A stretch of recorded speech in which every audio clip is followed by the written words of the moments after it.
Welcome to the latest episode of the Closer's Corner podcast. My name is Greg Simpson. I am your host, as always. To remind you guys why we're doing this podcast is to try to let the general public know what real estate agents in general do to earn their money. There's a lot of talk out there of people thinking that real estate agents are not needed anymore, that they can do it on their own, and this is super simple, and and they don't need to be paying you guys commissions for what you guys do. So we're going to talk to our top producer for the month of January 2022. Mary LaMantia is in the house today. So yeah, Mary, welcome to the show. Thank you for having me. Proud to be here. Yeah, so I'm going to have you tell your story, but what I love is that you haven't been here very long. No. And not just to Outfast to real estate and to Tampa, for crying out loud, or Tampa Bay. So, and in a very short period of time, you made top producer for the month last month. So it's pretty awesome to have you on the show. Pretty proud of that. Thank you. I'm proud for you. Like, that's pretty awesome. So, tell us a little bit about your story, Mary. How did you get into real estate? Why are you here? Let's talk through it a little bit. Okay, well, I come from New York, upstate, Rochester, New York, and my husband had open heart surgery. He had a mechanical aorta put in, and he said, if I want to die in Florida. That's where I always wanted to be. Okay. So I left a very lucrative job as an assistant to a CFO of a major health system, and left everything I knew and came here.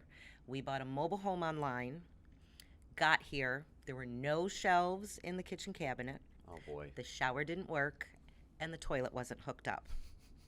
Cried my eyes out, wanted to kill him. He's here, everybody, in studio. So, yeah, he's getting a kick out of alive. this. He's still alive. And, you know, we're people of faith. And I said, I can't let this happen to somebody else. Mm-hmm. And that's what drove me to get my real estate license. And I strive to do the best I can for my customers and make sure they're getting what they pay for. And what happened to us doesn't happen to them. Yeah, I mean, I don't want to say that's a common story, but unfortunately it happens more often than we probably like to admit. There's a lot of unscrupulous people out there. Yeah, the thing is, I think that's not just real estate. That's kind of every industry out there, right? But like for some reason, I feel like it's somewhat more prominent in real estate because of the high dollar amounts of transactions or deals and stuff like that. So yeah, I think that it just brings out the worst in some people. It does. It also brings out the best in people like yourself who find that it's a driving passion for you to make sure that people are taken care of like they're supposed to be, right? Yes. Yes. So how did that happen? Obviously, I knew you bought it sight unseen, right? So how did that happen? Did the agent just didn't care? Did you have a buying agent, or were you going through like an on-site person who was kind of like just listed and sold everything for everybody? Well, it was because it was a mobile home and it was a land lease. You just go through whoever that listing person is. Okay. And they don't have to be a licensed agent to really? sell. Nobody, yes. Interesting. Yep. Anybody can sell a mobile home. You do I didn't not have to realize be that. a licensed agent. If it's land owned, then you have to be because it's considered real property. Got it. So Makes sense. we went by the pictures that we saw and our communication with this agent. Okay. And she actually pulled up when we got there. And it was like, hi, welcome home. Yep, as is. And that was it, and drove away. Wow. And I'm on the phone with my mother in tears. I want to come home. We had just driven 1,400 miles. Oh, you drove, yeah. I guess I had to Yeah, move all we your drove stuff with down two here, dogs and a trailer of our stuff in the back. Holy yes. moly. Yes, it was Okay. quite the journey. So I went and I got my license. I took the exam the first time, passed in an hour and a half. Nice. Very proud of that. Heck yeah. And I went with an agency that promised the sun, moon, and stars. Mm-hmm. And then I found you guys through Dave Spinelli. He's also a fellow Rochesterian from upstate It's like New York. Rochester people like flock to us because Griff is Rochester, you guys are Rochester. Dave, there's like 5 other people I feel like that are here or on our team somehow. Corey, obviously one of our handymen, he's from Rochester with Griff. Like there's just a ton of you guys down here. There is, and I meet them every day. Yeah, it's crazy, isn't it? It is. It's weird. Very weird. I just had a buyer that actually did the same thing we did, but fortunately through me. Mm-hmm. Just bought sight unseen, saw my listing, and There you go. I said, what happened to me is not going to happen to you. So as an educational aspect, what would you advise someone that's maybe trying to do the same thing you guys did, move down from out of state to even a house or a mobile home? What would you give them as a piece of advice to, like, say, let's do a checklist here of things that we need to do to make sure that doesn't happen to somebody else? What are you doing that's separating yourself from that on-site person, if you will? As far as buyers go? Yeah, making sure the buyers are getting what they're paying for. Oh, absolutely. I walk through with videos. I will, FaceTime them. Yep. I will send them pictures. I'm in constant communication, recommending the inspections, being there with the inspector, answering any questions. I am on my phone literally 24/7. That phone goes off. You got the charge block with you on? So you can... Absolutely. All of my clients know, buyers and sellers know, no matter what time of day or night, they can reach me. Yeah, kind of have to be. I think communication is the huge key. We should maybe have some music playing, because this is music to my ears, ladies and gentlemen. You have to communicate. You Yep. have to have that open dialogue, and they have to feel comfortable in approaching you with no matter what question. I get all the time, oh, this may be a stupid question, this may be a dumb question. There are no dumb questions. There are not. And every question is valid. And I just treat everybody the way I want to be treated. For sure. You just kind of pay it forward. The one thing I remember hearing from one of my mentors, Tiffany Kellogg, she's local here, networking machine, is they actually teach the platinum rule. Have you ever heard that one before? No, I have not. So the platinum rule, it kind of goes on what you just said, treat people how you want to be treated. But the thing is, we don't always want to be treated the same as somebody else. So the platinum rule is treat others how they want to be treated. And so it kind of changes your perspective a little bit into saying, okay, this person doesn't want to be communicated with 24/7, so I'm going to let that person be. Right. Right? I may want to be communicated with all throughout a transaction, so if that's the way that I want to be done, then you got to treat me that way. Right. So, like, it's one thing in sales that, like, the platinum rule really kind of overrides is that the golden rule? Yeah. So I think that when I teach people that too, from what Tiffany taught me, it's like, ooh, the light bulbs start going off a little bit more, because every client, customer, whatever you want to call them, is so different. They are. You have to be able to read people, for sure. Yeah. This is a sales job, ladies and gentlemen. Yes, you have to be able to read people. You have to be able to pinpoint, if it's a couple, who is going to be that trigger person to pull. Yeah, to pull the deal. Who's that decision maker? Absolutely. Sometimes it's the wife, Sometimes it's not, but you have to be able to read that. And you have to adapt yourself to each scenario. Bingo. And I think I've done that very well. I have a quote unquote cult following. Well, that's the thing. You got to. That's how it works, right? You teach people right, or treat people right, and then the word just spreads like wildfire. Especially like I think we talked when you first came on board, riches in the niches, right? And you had a niche that you were trying to carve out, and all it took was that one deal. Yes. And I got that deal from, my husband works for a golf cart company, and he delivers the golf carts that have been repaired and picks up what doesn't. Okay. And he was my director of marketing. He was making it rain with my cards all over the place. And it took just that one person to call. He's now been made president of my marketing department, my husband, so he cannot leave that job. There you go. I told him to take it to get out of the house, to leave me alone so I can work. And now I just got this cult following. I mean, it just takes those first two, and then it just steamrolls. And the niche that I have now, the agency that was in there prior was, I can't even believe how undervaluing these people's properties they were. Really? Giving them away. Oh, shit. Sorry. Wow. Yeah. I don't even know the word to describe it. I mean, that's just downright dirty. They just want to turn and earn, get their commission. They know it's going to be a sale in a matter of days because they've undervalued this. People know that they're stealing this house. I walked in and I said, no. It's not happening anymore. I like it. And now I have taken over 2 neighborhoods. Yeah? Those people are gone. Are they really? Well, other than one house, the woman felt obligated because her friend referred her to this other agency. whatever. And they sold a 2-bedroom, 1.5 bath for $5,000 less than what I sold a 2-bedroom, 1 bath, and it had double square feet. Jeez. Double the square Oh footage. my gosh. Gave it away. They left probably, if they had listed with me, they left $40,000 on the table. Easily. Well, there's the premise of the damn podcast right in here, guys. Like, this should be our feature podcast because that person literally left $40,000 on the table. Yep. Because they hired some cut rate person essentially. Exactly. And we're not going to talk about who that was. Don't really No. care. We're not going to throw anybody under the bus. Nope. But that's the point of like this whole podcast premise for crying out loud is to teach people that who you hire matters. Absolutely. Who you hire, that's your fiduciary. Yeah. That's going to guarantee your interest, protect your interest, get you the most they can. They're going to work the hardest for you. Marketing,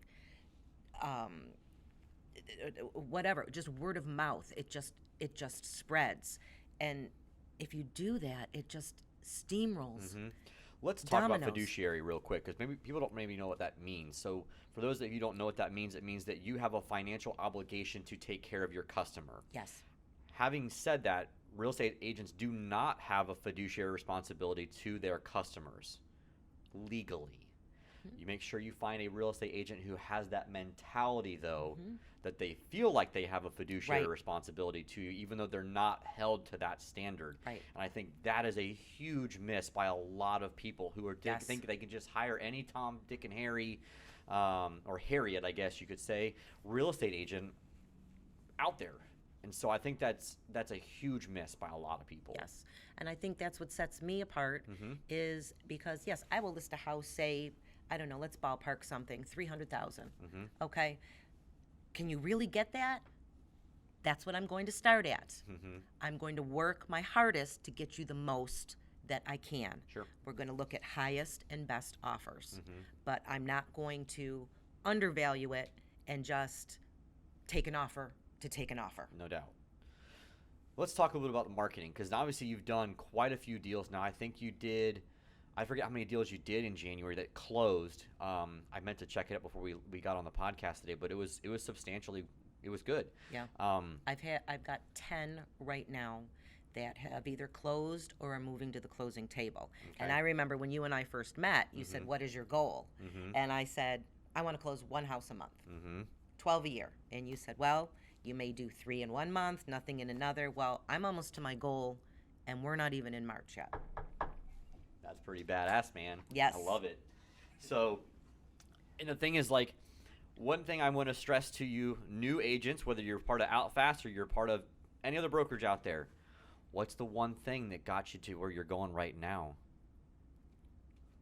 It's right behind me. The hustle. The hustle. The hustle. The hustle. After those first couple of deals, I did a mailer. I made it rain in these neighborhoods, made it known. I don't know, can I say this? There's a new sheriff in town. Yeah, absolutely. You know, and there's a new sheriff in town. And I'm finding that I'm listing these homes. The first one I sold in 4 hours from listing. The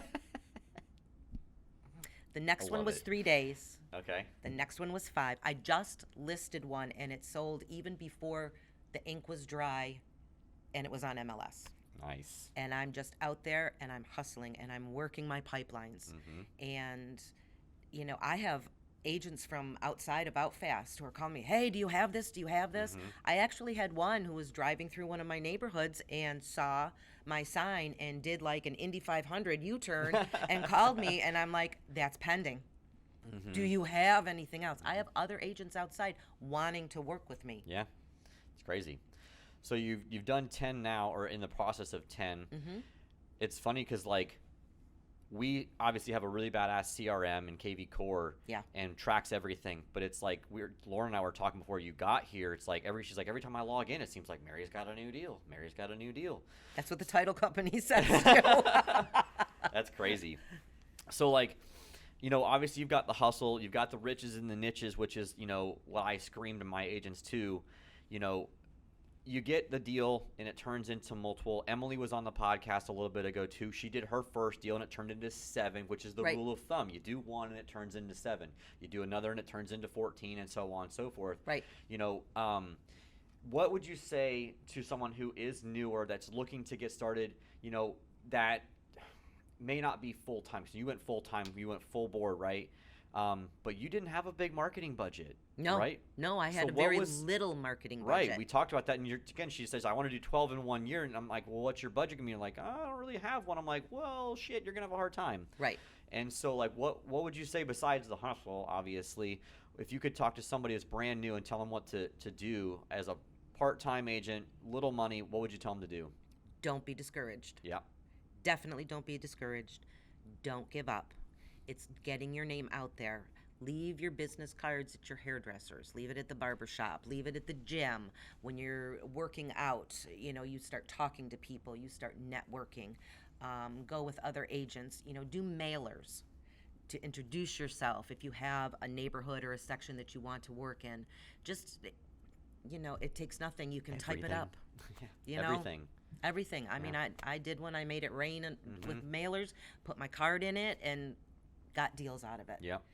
And it's just, Do you guys know what your best marketing strategy has been yet? Like, what the one, like, was it the mailers? Was it just the business cards? Was it the door knock? I don't know. I don't know I what did thing. not knock on doors. Okay. I'm not a door knocker. All right. I'm not one of those door-to-door Okay. sell a vacuum That's thing. fine. That's not my deal. That's fine, why but I have I my. want to know, like, what's the thing? What's the magic sauce? What's the thing?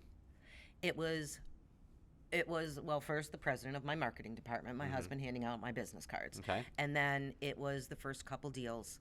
They were extremely happy with the money that I got them. Okay. How everything was handled seamlessly, because I tell them, you want to list with me? Sit back. I will take care of everything. Okay. I will, and I got to give a shout out to my transaction coordinator, Caitlin, who is absolutely awesome, and everybody should use her. I agree. It just went from there. And once I explained to them what I bring to the table, what OutFast brings to the table, they relax. Yeah. I flipped a FSBO. Oh, did you? I flipped a FSBO. How about yes. that? That's I hard to said, do in this "Do market." you-" Actually, I've flipped 2 FSBOs Okay. because they wanted to know. One came from my mailer, and they wanted to know what title company we used, and they're trying to sell on their own. I said, do you understand all the different steps? It's just not like you go and you're buying a car and, you know, you sign on the dotted line and you're done. It's over. Yeah. You know, title company has to be into all of this. You know, you're going to pay for that, and you really need somebody to help you navigate it. Okay, well, let me think about it. 20 minutes later, she called back, and she said, come over. I need you to give me an assessment on my house. 20 minutes. 20 huh? minutes. Wow. And I went right over. Nice. Listed it. That actually just went under contract. Okay. I'm loving this. This is so freaking awesome. All right. So the crazy thing for you guys watching and listening too is Mary is in a very small niched community. Again, we're riches in the niches, right? She's at 10 deals in how long? Since January 1st. Of last year or this Of year? this year. You got 10 in this year? This year. Holy shit! I thought you meant since you started. No. Oh no, my no, gosh, No. what do we have I since- joined OutFast. I joined OutFast in September. Right? And Yeah, okay. it was slow to ramp up. I think Yeah. I closed my first one with OutFast in October. Okay. And then, you know, the holidays come up. And Sure. yes, new agents, you get discouraged. You do get discouraged. And then through handing out my business cards, as of January 1st to today, I have 10 deals that have either closed or are coming up to the closing table. Right. So in a little under 2 months, I've met my goal minus 2. Right. And I'm sure we'll be able to do that in And, just the next 10 months. When I get home today, yeah, I'm writing up another listing. Okay. Yep. So because this is a small community, you're not having to spend a ton of money in marketing. No. Right? So when you get deals, you leverage that with testimonials, with Always get those testimonials. Are you getting written or are you getting any video? I don't have video testimonials. No, I have a lot of written ones. Perfect. That's a good They're start. all out on my website. Yep. Perfect. I would, for those watching and for you as well, I would just ask them kindly if they'd be willing to just have you pull this out at the closing table. I just need 20 seconds. I don't need anything crazy elaborate. would you mind giving me a 20-second, 30-second, shout out? Shout out. That's all I need. And then you can upload that to YouTube, SEO, and all that whole 9 yards. We can talk about that later. But getting that, and then that goes on your website. And now Google says, ooh, this is important because it's on YouTube. And now your website starts ranking a little bit better. And away you go that way. Perfect. So video is just key right now. And running those ads, even a 20-second little ad on on YouTube as an ad, people seeing, hey, holy shit. Look at this. Yeah.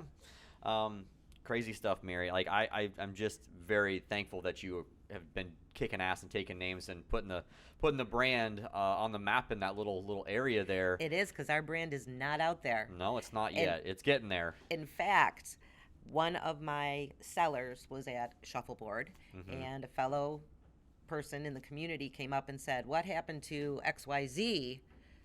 We see Outfast." And he's like, "I've got Outfast in my corner. They're the ones." Nice. And I'm building your brand out there. I'm representing your brand and making it top notch. I mean, I drive through neighborhoods and they all wave at me. "Oh, Mary, hi." They all know me. Yeah. So, what's the plan? Are you going to just double down, triple down in this community, or is there more opportunities around there that you want to try and expand into? Like, what's the thought process on that at this point? Oh, go as big as I can. Okay. Yeah, there are other communities that are untapped. Yep. Definitely untapped. Especially if the on-site people are possibly doing the same thing in other little communities. How big is that community right now? Like, how many units are there in there roughly? 352. Holy shit. Yeah. And you just tapped into 10 of them, 15 of them at this point? Yes. And then the sister community, I've got 2 So in that's there. why there were 350 flyers that you guys printed Yes, that one day. I like it it. Now it all makes sense. All right. So I would say with that is like I would print another 350 of another next one and just rip it. Rip it. Absolutely. Man, you're just going to crush it in that neighborhood alone, let alone going to the neighboring parks if you want to. Yes. And again, those in the neighboring community, again, they were undervalued. Right. So I even had I'm sorry. Oh, good. Go ahead. I even had the community, the HOA manager, call me and say, "Is this really what you're listing this for?" "Yes, it is." And it sold in how fast? Yes. Thank you very much. Yep. Have a nice day. Man. That's got the residents in there, once they really start hearing, because they probably haven't even all heard what some of these are selling for, they're going to lose their minds. Oh, yeah. So what is that price point looking like for us? I don't know what talk about what the houses are going for. Well, it depends Obviously, on, what they've done on the inside, how updated they are. I just did the one that sold as I was putting my stake in the ground, my sale, for $200,000. Okay. They're averaging. These are on land lease for $200,000? No, these are land owned. Okay, gotcha. Okay, land gotcha. owned. Okay, I was going to say that's a lot for a land lease one. Yeah, no, it's land owned. And some of them that I sold prior to February 18th, the land value was low. Okay. When I had done my due diligence, I saw what the county had it at, and I talked to the HOA. I said, "Do you know this is what your land is worth?" And you're yes, we have to vote on it. And they did, and they brought it up. All right. So that was good. Huh. But, they're averaging, 160, 180, 200. Okay. The one I'm going to list today when I get home, that'll be about 170. Okay. And they're being sold fully furnished. They've Oh, right. all Okay. been updated. I find in this niche, people want fully furnished. These Yeah. are going to be snowbirds. Yep. These are people that are planning for retirement now. Yep. That are going to come and go over the next few years, and then this is going to be their landing pad. Right. Are they able to rent them out, or is it one of those HOA communities where they can't do it at all? One community you cannot. Right. The other community you can, but for 3 months. 3 months, yeah. Yeah. I remember when we did a deal way back when on mobile home, which I won't go down that rabbit hole of a disaster that deal was. We bought it thinking we owned the land. We didn't own the land. Yeah. My acquisition manager at the time effed us on that one. Right. It's a long story short, but yeah, I remember we were because we were panicking because we overpaid for it. Renovation ended up costing more than we wanted to, and then we were like, "Well, we'll just rent it out," and they're like, "Nope." You can't. Nope. Nope. And we're like, well, Nope. we're screwed then. So we just ended up selling it for a loss and moved on. But There's a lot of communities that won't let you rent. Yeah. I mean, they did before, but a few bad apples of spoil course, it. always. always you how know, that goes. spoil it. But you also have to be careful with the rentals because some of these sellers are Canadian, and so we're running into FERPTA. Sure, and they don't realize it either. No, and 15% withholding is huge. They don't want to lose that 15%. So you have to make sure you have a buyer that's going to be there residing in the home 50% of the time that it's occupied. And then they're exempt from that withholding. Right. Big miss by a lot of people out there.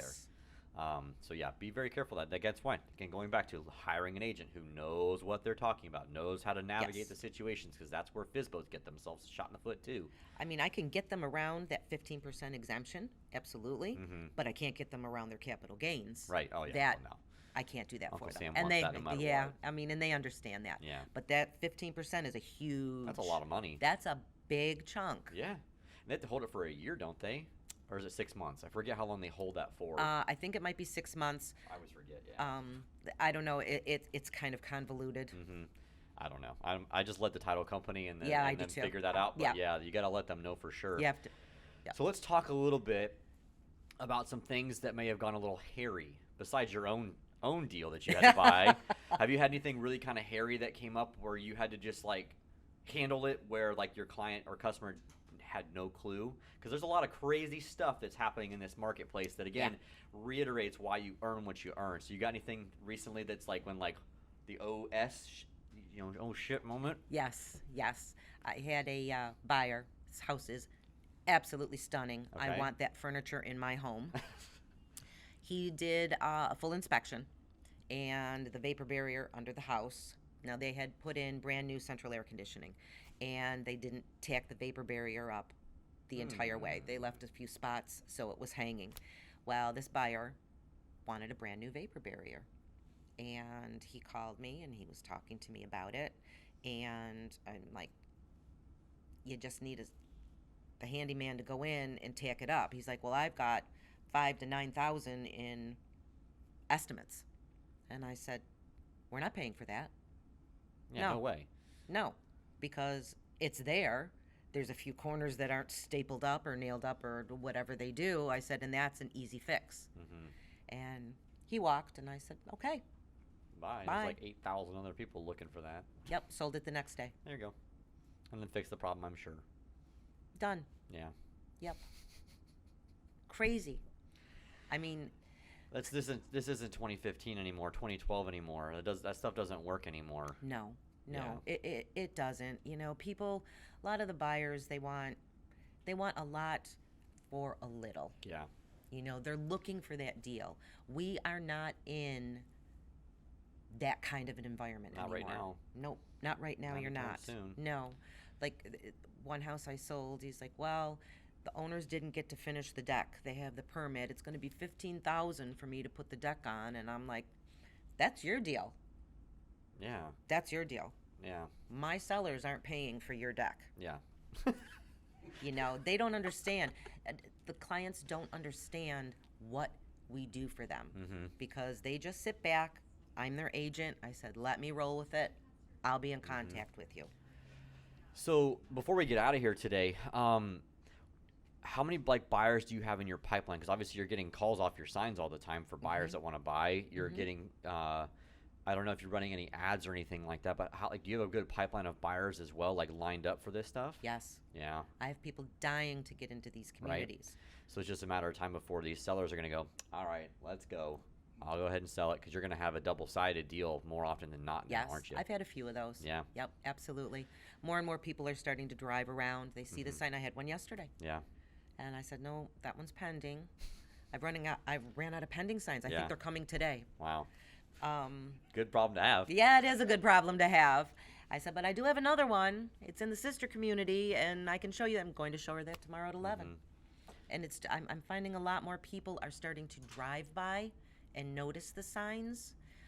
It also helps when the community, they put out in front of their office a flyer, and it'll tell you the address and the price and pending and the contact information.